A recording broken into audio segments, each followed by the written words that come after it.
these anvils here, these jaws, and it measures in so outer. So like if you were measuring a piston, you would put it inside, right? And you measure the outer, or measure the inner if you're measuring the interior. But you could also measure.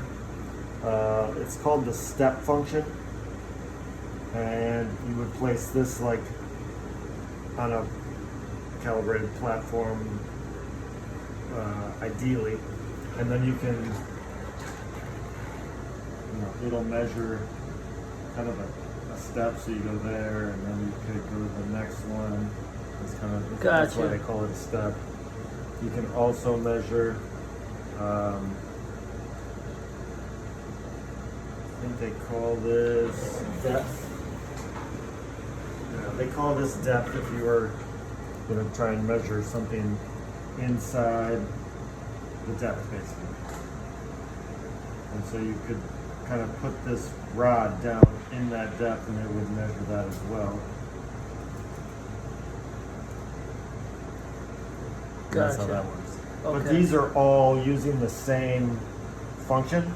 So once you get the linearity, you're basically just testing that everything is good, right? If it's, you know that it's measuring from 0 to 6 properly, so you don't have to do 0 to 6 for every different function. Okay. But you just do a single point check just to make sure that the function is good. So we'll start off.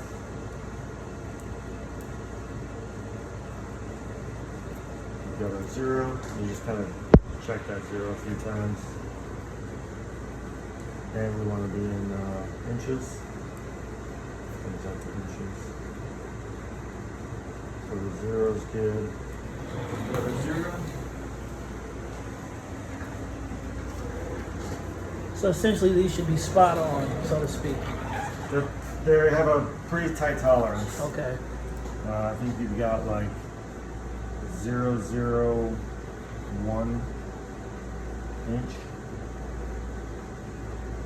And the trick is if you're on like an angle at all, or an angle that way at all, it's going to throw you off. You need to be straight. Okay. So you want to. I like to use this guy and then try and like match it up with a corner or something where you can kind of tell. Okay, I'm pretty straight.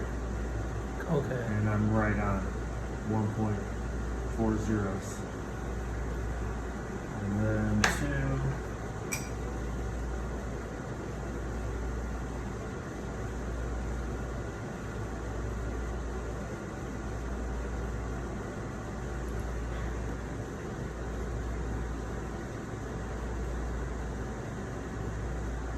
2.40. 4.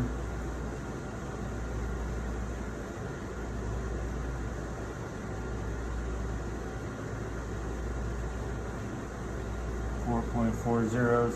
Now to do 6, we have to combine the 4 and the 2. So, because there's no 6. There's no 6. Okay. But since these things are so sensitive, you actually use friction to make sure that these are basically right on top of each other. So you kind of rub them together.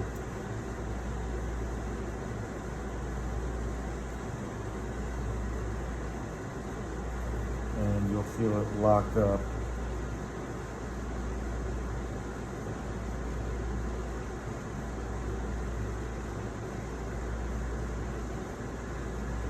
Point where they're stuck together. And now you can measure your 6.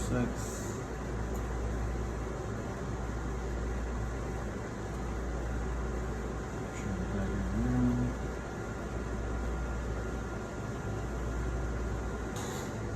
So measure at 1, 0, 1, 2, 4, and 6.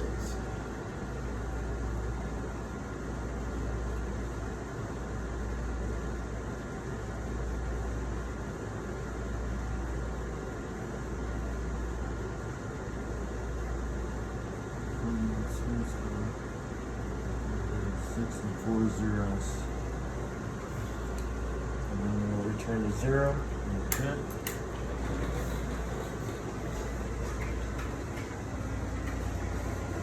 Now our step function.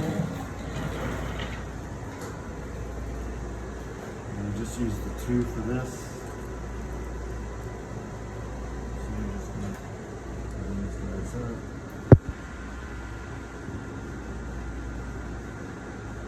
And 2. So we got that. And the depth. Yep.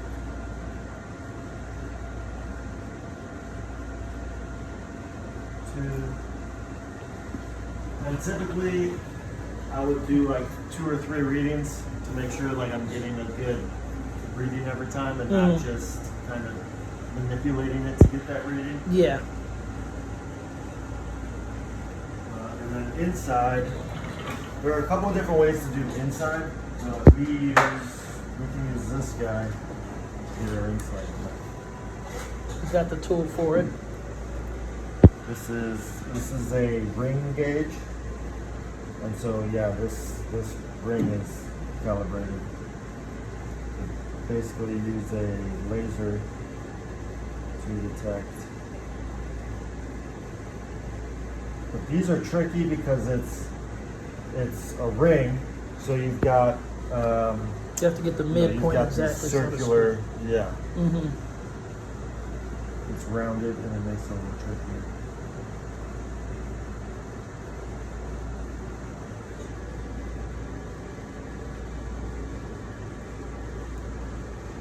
Best one I can seem to get is 1.9995, which is fine. It's within tolerance. It's supposed to be 2 though.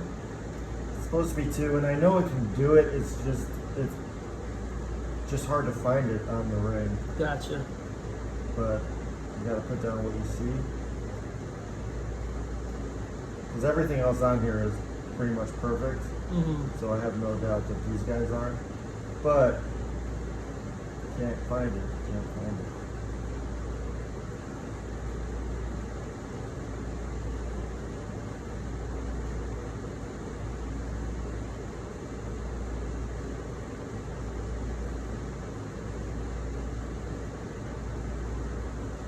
So I'm going to put 1999 19995. The other way you could do it is you could take a 2 and then take a couple other blocks and make a barrier with them, like this.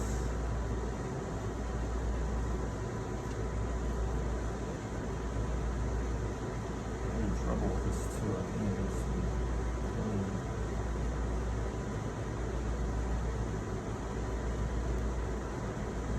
but you can do that, and then measure it in between these guys. Oh, okay. Okay. Gotcha. And it's the same way. It's a little trickier because you gotta get these guys perfectly on there. Mm-hmm. So the ring block's definitely easier, except you have to find that sweet spot. But in the field, you probably wouldn't have the ring block, right? I don't know how many of these we do in the field. They usually will get sent to the lab, but you should be able to. Yeah, I don't know if Luke took that.